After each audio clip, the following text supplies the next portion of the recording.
Sorry, I can't talk about Super Nintendo games today. Been designing my entry for the World's Most Boring Box Art competition. Have a look at my work in progress. Probably needs less orange. We play anything other than this game. We Play is the second title in the Wii game series, succeeding the ever popular packing title Wii Sports. Since then, the Wii series has expanded across multiple different genres, including fitness, party, horror, and chess. All of these games are incredibly simple because they were intended to be games anyone could understand. Wii Sports is bundled with the Wii to let people who might be new to motion or even video games in general to better understand what all of this was. It was a fun introduction to the Nintendo Wii, and many hold it in incredibly high regard to this day. But naturally, once you've played all the sports in Wii Sports, that's it. Breaking news coming to you live from Unnamed Household. A boy has recently found out that video games can in fact be beaten. More to come as the story develops. When Grandma is inevitably done beating the crap out of Matt, she'll want something new to do with her grandkids, but might need an extra controller to help her out. So say hello to the Wii Play bundle. This is quite possibly the worst way I've seen the company try and turn a profit. Even looking beyond the loss Nintendo must have made by bundling in a Wii remote alongside a copy of Wii Play, this box art just does not grab you in any way at all. Just the game's logo, a small tagline, and clip art of various objects. And the back of the box doesn't fare any better either. Look at this thing, it looks like the instructions you find in a box of pills. The only thing that made this game stand out was its bundled in Wii Remote and its price tag. Wii Remotes used to retail for $40, so when Wii Play was sold for $50, it didn't take a genius to figure out you were essentially getting a $10 game alongside a Wii Remote. A brand new multiplayer game retailing for practically $10. It's a no-brainer to pick up just to play with some family and friends. Why wouldn't you pick this over a standard Wii Remote? Might be because the Wii Remote's about as long as the game itself. 14.5 centimeters. But regardless of how long the game lasts, I'm sure it has plenty of enjoyable minigames to offer, so let's pop the disc in and see what's available on Wii Play. First of all, I like how they kept this press A and B to start title screen from Wii Sports. I used to love pressing A and B individually to hear the little soundbite it makes. But after spending an hour and 20 minutes doing that, let's finally start Wii Play. So the game starts us off with this little menu where we're forced against our will to play shooting range. A bunch of different Miis walk around in the background and show up in various minigames. I only have 3 others on my system, so most of the ones that appear on Nintendo made, but it's still pretty neat to see my family members show up during a game like that. If you wait for long enough, your Mii goes to sleep and the music changes, and if you press B, it asks you if you want to return to the control select menu. Okay, fine, I'll stop playing. Shooting range is the first minigame in the collection. You have to point the Wii remote at the screen and press any button to destroy the balloons, targets, cans, intergalactic threats, just run-of-the-mill stuff really. Some ducks fly by, that's a cute reference, but there's no unlockable duck hunt mode or anything to play. Now, I'm not the best with the pointer controls. My pointer tends to jitter a little, whether it's my aim or the setup, I'm not really sure. But I still had a decent time with this minigame. It wasn't that good, but it was still a decent introduction to how to use the pointer controls. I rate it at 4 pints on my patent-approved pint glass rating scale, measured out of how many pints I can drink without overhydrating. Find Me will leave me dehydrated. To play Find Me, find which Miis are similar. Now press A.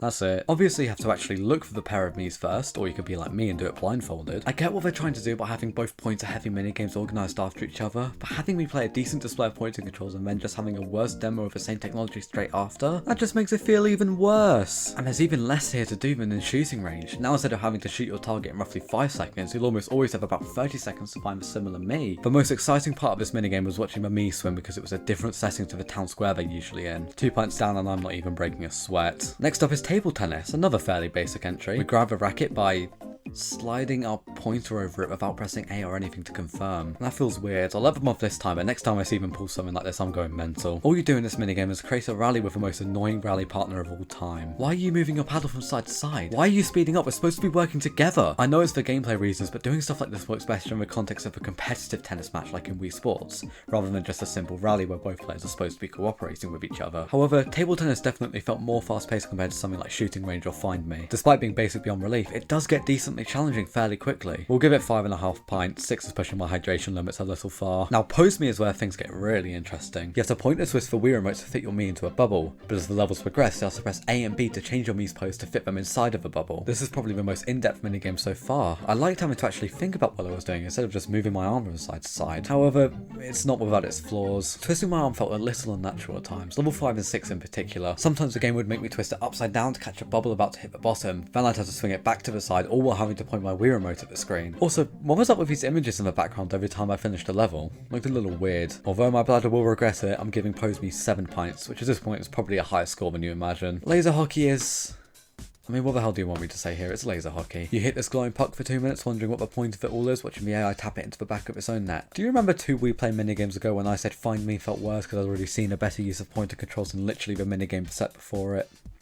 Yeah, that's laser hockey. Pose Me does the pointing and twisting mechanics seen in laser hockey better. Sure, laser hockey does have gameplay attached to it still, it's not Find Me, but Pose Me is just better at what it does. 3 pints, and I'm going to give a bonus pint to Pose Me for being better than laser hockey. I need to piss so badly. Okay, halfway there. Next up we have billiards. I've played pool once or twice before. Never knew how to play billiards until now though. Thanks We Play. This sort of suffers from laser hockey syndrome, where there just isn't enough here to make it different or unique compared to just playing billiards by yourself in real life. In fact, it might even be worse than playing billiards in real life because I never saw the ball move in anything other than a straight line, even when hitting the very sides. That can take a lot of strategy out of the game in my opinion. It kind of ruins the point of billiards. Or maybe I just suck at the version in We Play, who knows, anything's possible. 4 pints, nothing I'm jumping at the chance to play again. Okay, let's start up the next minigame, fishing. I'm tipping my pints away. Why is it whenever I pull up a small fry it hits me with a big fat minus 50 points? I get the regular fish give you 60, I can make a 10-point profit from a small fry and a regular fish. That's good business. But could they not have just given me 1 point to tell me how insignificant the small fry is? Or hell, even just no points. Actively punishing me for reeling in my catch just feels harsh, to put it lightly. In terms of actual gameplay, Before playing, the game said that this minigame may feel odd at first. That didn't fill me with hope. And give me a Fanta, give me a stick, this game doesn't feel fantastic. I mean, it works, it's serviceable, but controlling the fishing rod with motion doesn't feel 100% right. I would rate it out of pints, but they're all in the sink now, so fishing gets an automatic 0. Charge and tanks are both interesting minigames in the collection because they both support alternative control types. Charge forces you to hold the Wii remote horizontally, but you can still use motion to control the ball that you're riding and try and hit as many scarecrows as possible before time runs out. Overall, it's actually a pretty good experience. The controls aren't fantastic or anything, but they work. Unfortunately though, the mode is still pretty shallow. I believe there's only one course that you can just try and maximise your point count and perfect your time on. But still, the gameplay here is pretty solid. 7 pints. Help. And now, may I present to you the best minigame in the entirety of We Play.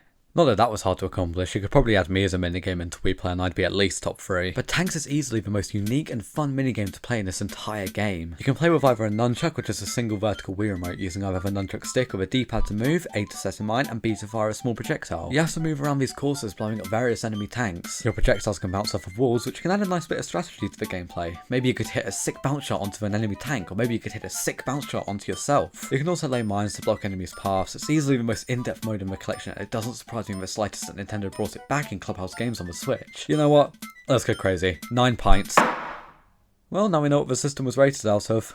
Well, that was We Play. My main issue with this game is the lack of content. There are some decent experiences here, like tanks, charge, pose me, but there just isn't enough substance here to keep me coming back. Most of them feel more like proof of concepts to be built upon rather than a full retail release. And in fairness, I think that's all We Play is trying to be. A series of demos designed to get consumers to buy Wii remotes. Which is why it's perfect for this most boring box art competition. Let's stick the channel on and see who won. More breaking news coming to you live from Unnamed House. We can officially reveal that That's where I live! The most boring box art competition goes to Doom 2016. Maybe there wasn't enough orange.